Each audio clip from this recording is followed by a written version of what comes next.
12 years. That's how long I gave to this company. Late nights, early mornings, skipped vacations. I built this place like it was my own. And then, just like that, I was replaced. The new CEO didn't even bother with a meeting. Just a cold email from HR. Your services are no longer required. No explanation, no appreciation, just a pink slip and a handshake. And the worst part? My replacement wasn't some top executive with years of experience. It was his golf buddy, a guy with zero qualifications, zero leadership skills, just the right connections. I sat in my empty office, staring at the boxes of my life's work, my hands clenched into fists. I could have fought it, could have begged, but I didn't. Because I had something they didn't know about, something I had kept. As I walked out of that office for the last time, I wasn't defeated.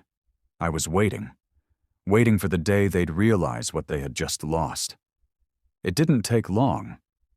At first, the new CEO paraded his golf buddy around like a trophy.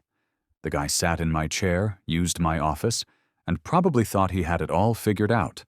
But within weeks, cracks started to show. The board noticed missed deadlines. Clients started complaining. Revenue projections dipped. And then, the real disaster struck. One of our biggest deals, a multi-million-dollar contract I had personally secured, was suddenly in jeopardy. The client, a tough but fair businessman, refused to sign. I don't trust the new leadership, he had told them. If he's gone, so is our deal. That was only the beginning. The team that once ran like a well-oiled machine was now in chaos. The new manager didn't know how to handle operations. Employees started quitting. Competitors smelled weakness and circled like sharks. And through it all, I stayed silent, watching, waiting. Because the thing I had kept, the thing no one else could replace, was the foundation of this company. The trust, the relationships, the respect of the people who actually mattered. And soon the board would realize the truth. They had made a mistake they couldn't afford. The board meeting was a disaster. The CEO sat at the head of the table, shifting uncomfortably as numbers flashed across the screen. Plummeting revenue, client losses, operational failures. Whispers filled the room. Angry glances were exchanged. Then, the chairman cleared his throat. Let's get to the real issue. Why are our biggest clients pulling out? His sharp gaze landed on the new manager, the golf buddy. The man fumbled with his notes. Well, we're in a transition phase, and... The chairman cut him off. A transition phase? Our contracts are collapsing and you call this a transition? Silence. Then, one of the senior board members leaned forward. We all know what's happening here. The man who built this company's reputation, who secured our biggest deals, is gone. And we replaced him with... His eyes flickered toward the golf buddy, dripping with disappointment. The CEO finally spoke. We don't need him. We're adjusting and... The chairman raised a hand, silencing him. And then, the words I had been waiting for. What if we bring him back? The room fell quiet. A pause. A hesitation. And then, one by one, heads started nodding. Because they all knew. They needed me. My phone buzzed. I had been expecting this call. The number flashed on my screen. An unfamiliar one, but I knew exactly who it was.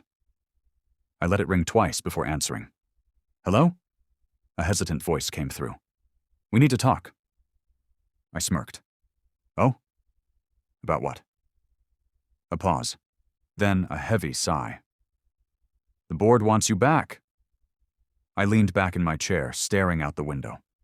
They had dragged my name through the mud, replaced me without hesitation, and now, when everything was falling apart, they suddenly needed me. I don't know, I said casually. I'm enjoying my time off. There was an awkward chuckle on the other end. Look, we made a mistake. I let the silence stretch. Then, the real desperation kicked in. "We'll offer you your old position. Same salary, full control of operations." I shook my head, even though they couldn't see me. "Not good enough." A nervous cough. "Okay. What do you want?" I let them sweat for a moment before answering. A new title, a higher salary, and full executive power. No interference from the CEOA. Sharp inhale. That's non-negotiable," I interrupted. "Take it or leave it." Silence. Then, finally, "Fine." I smiled. I wasn't just getting my job back. I was taking over. The boardroom felt different this time. Last time I was here, I was being pushed out, discarded like I was nothing. But today, as I walked in, all eyes were on me. Some were relieved, some were embarrassed, and a select few, especially the CEO, were downright furious. "Good." I took my seat at the table, casually adjusting my cufflinks. "Shall we begin?" The chairman nodded. "We've agreed to your terms. Effective immediately, you'll resume leadership over operations. Full authority." I leaned back, letting the words settle. "And the current manager?" My eyes flicked toward the golf buddy, who was now sweating bullets. The CEO stiffened. We don't need to discuss that right now." I chuckled. "Actually, we do." I turned to the board. "You all brought me back because I fix problems. And right now, the biggest problem is sitting in my chair." The golf buddy stammered. I was just following orders." I shrugged. "Then consider this your last order. Pack up your desk." His mouth opened and closed, but he had no argument. He wasn't qualified to be here, and now everyone knew it. The chairman didn't protest. No one did. Within seconds, security was called, and just like that, he was gone. I turned back to the CEO, who was glaring at me like I had just stolen his throne. And maybe I had. I smiled. "Now let's talk about the real changes coming to this company. Because this time, I wasn't just back to work. I was back to win." The CEO was seething, but he couldn't do a thing about it. The board had spoken. My terms were locked in. His golden boy was out, and I was in full control. But I wasn't done yet. I leaned forward, lacing my fingers together. "Let's address the mess you've made." The CEO scoffed. "I made?" I smiled. "Yes, let's go over the contracts that were lost, the employees who walked out, the revenue that plummeted, all under your leadership." He shifted in his seat, his jaw tightening. It was a transitional period. I tilted my head. And how long did that transition take? 3 months? 4? Because in 12 years under my management, we never had a crisis like this. The chairman cleared his throat. "He's right. We need immediate damage control." I turned to the board, flipping open my folder.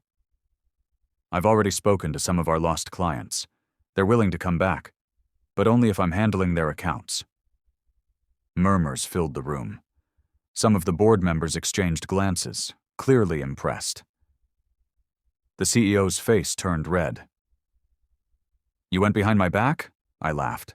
"You replaced me with a guy who barely knew how to send an email, and I'm the one going behind your back?" Silence. Then the chairman spoke. "We need stability. If bringing back clients means giving him more control, I say we do it." Another board member nodded. "Agreed." The CEO slammed his hands on the table.